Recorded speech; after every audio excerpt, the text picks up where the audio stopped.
Merci de nous rejoindre sur Radio J. 391e jour de guerre. Effectivement, on en parle ce matin. Toujours 101 otages à Gaza. Et pour en parler, elle est avec nous en studio. Rina Bassiste, journaliste israélienne. Elle travaille pour la radio publique israélienne Cannes, mais pour d'autres médias israéliens et français aussi maintenant. Bonjour Rina.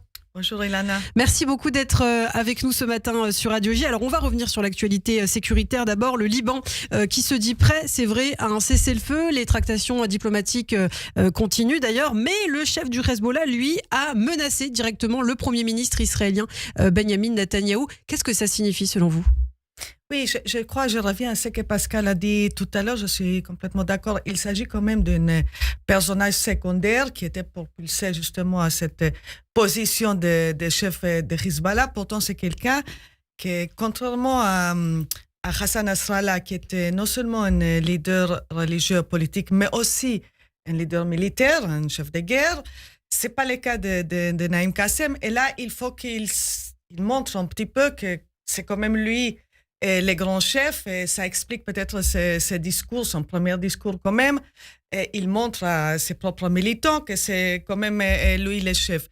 Maintenant, la grande question est, et on voit, il y avait plusieurs reportages sur l'avancée des négociations. Il y a, comme vous l'avez dit, l'envoyé du président Joe Biden et aussi Brett McGurk qui se rendent aujourd'hui en Israël. Disons que on est vraiment très très proche d'un accord.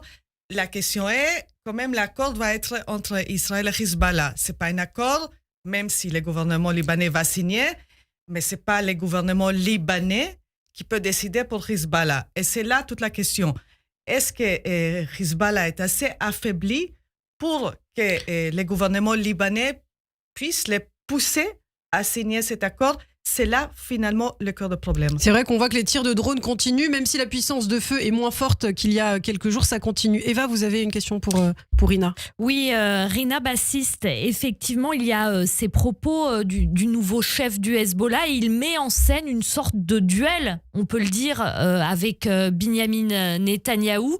Pourquoi est-ce qu'il fait ça ? Pourquoi est-ce qu'il personnifie à ce point ce duel ? C'est quelque chose d'assez rare en général dans la bouche d'un leader du Hezbollah. Tout à fait, mais je crois que il y avait les propos il y a quelques jours de M. Netanyahou qui a dit que le chef de Hezbollah a été éliminé, son héritier a été éliminé, l'héritier de l'héritier a été éliminé. Bien sûr, je pense que Naïm Kassem, il se craint pour sa propre vie. Et là, c'est sa façon à lui pour dire j'ai pas peur en fait.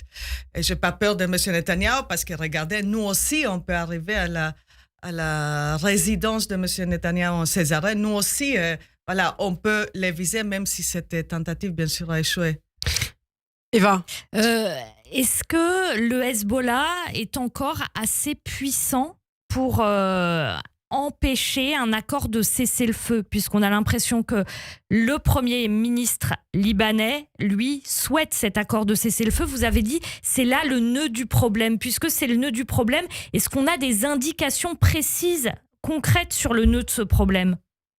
Oui, je crois que quand même, on n'est pas dans la même situation où on était il y a quelques mois, quand il y avait les deux propositions, la proposition française et la proposition américaine. Là aussi, si on se souvient bien, il y avait aussi Najib Mikati qui a dit en fait qu'il était d'accord.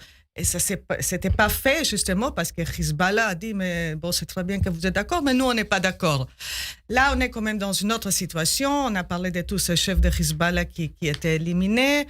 Et il y avait le ministre de la Défense, Yoav Gallant, et aussi le chef de Tzahal, Herzi Halevi. Tous les deux, ils ont signalé que vraiment Hezbollah est extrêmement affaibli. Et on voit que Israël a réussi à détruire justement une grande capacité de tir, même si on pense que les stocks des missiles, il existe encore, mais la capacité de tirer est beaucoup diminuée. Et on voit ces derniers jours, une grande partie de ces roquettes et missiles qui sont tirés vers Israël, ils sont tirés de plus profondément dessus du Liban. Ça veut dire que les militants de Hezbollah, ils sont moins proches de la frontière avec Israël. Et c'est à la fin, c'est ce qu'Israël souhaite, justement, que la frontière soit assurée, calmée, et que les résidents, tous ces dizaines de milliers de personnes évacuées du nord, qu'ils puissent rentrer chez eux. Alors au même moment aussi, Rina, c'est l'Iran qui menace Israël d'une réponse douloureuse et définitive à cette riposte de Tsahal il y a quelques jours justement contre les régimes des mollahs. Est-ce que ces menaces sont crédibles selon vous? Bon, c'est incroyable de la façon que l'Iran l'a déjà fait 2 fois. Donc, l'Iran a la capacité de tirer vers Israël, ça c'est incontestable. Est-ce que l'Iran a la capacité vraiment de faire des dégâts? Ça c'est une autre chose. Et on a bien vu que les Américains, ces derniers jours, ils ont dispatché en Israël cet système THAAD qui doit justement renforcer la défense aérienne israélienne contre une telle attaque. Maintenant, il y avait hier aussi ce reportage qui a dit que l'Iran va peut-être frapper Israël un jour avant les élections américaines. Et la réponse d'Israël, encore plus forte d'ailleurs que la dernière fois, est aussi attendue finalement. Donc c'est 2 ripostes, on s'attend à 2 ripostes différentes là. Effectivement, je crois qu'il n'y a pas de doute. Si l'Iran attaque Israël, il y aura encore une riposte américaine, élection américaine ou pas. Si l'Iran attaque Israël et si ça se rapproche à ce point, c'est justement parce que le Hezbollah est affaibli, entre guillemets. Ce serait l'Iran qui prendrait le relais? Oui, c'est possible. Parce qu'il y a quand même une sorte d'humiliation pour l'Iran. L'Iran a misé, si on peut dire, sur Hezbollah. On a vu ça en fait depuis le 8 octobre, que l'Iran n'a pas attaqué Israël, laissant justement Hezbollah faire le travail à sa place. Est-ce que maintenant que Hezbollah arrive presque plus faire ce travail à la place, est-ce que l'Iran va prendre cette rôle? Ça reste à voir. Alors vous parlez des élections américaines, justement c'est intéressant puisque là on est à 5 jours je crois maintenant de l'élection entre Donald Trump et Kamala Harris. Le cœur des Israéliens ne balance pas vraiment, Rina, contrairement à ce qui se passe aux États-Unis où le match semble très serré. Près des 2/3 des Israéliens, 62% affirment préférer Donald Trump à Kamala Harris. Comment vous l'expliquez? Oui, c'est intéressant parce que justement ces chiffres sortent d'un sondage de l'Institut de recherche de ce think tank Mitvim, qui est un think tank plutôt gauche. Donc, on ne peut pas les soupçonner de manipuler de certaines façons toutes ces données. Effectivement, la plupart des Israéliens et la plupart aussi des Israéliens, des Américo-Israéliens, ceux qui ont aussi la possibilité de voter, on dirait qu'ils vont voter pour Trump. On peut appeler ça un petit peu le paradoxe israélien. Pourquoi? Parce que si on regarde le président Joe Biden, quand même son bilan, il est arrivé en Israël 10 jours après le 7 octobre, une visite de solidarité absolument extraordinaire. Un président américain qui arrive dans une zone de guerre, c'est pas quelque chose anodin. Il y a toute la présence militaire américaine, encore sur le leadership de Joe Biden, si c'est les porte-avions dans la région, l'aide financière, avec l'État, etc. Oui. Toute l'aide financière aussi américaine, encore le leadership de Joe Biden. Et pourtant, les Israéliens, ils se sont, disons, pas à l'aise avec Kamala Harris. Ils ne sont pas tout à fait sûrs quelle sera sa propre position. Elle-même, elle a dit qu'elle n'est pas Joe Biden. Elle aura sa propre politique.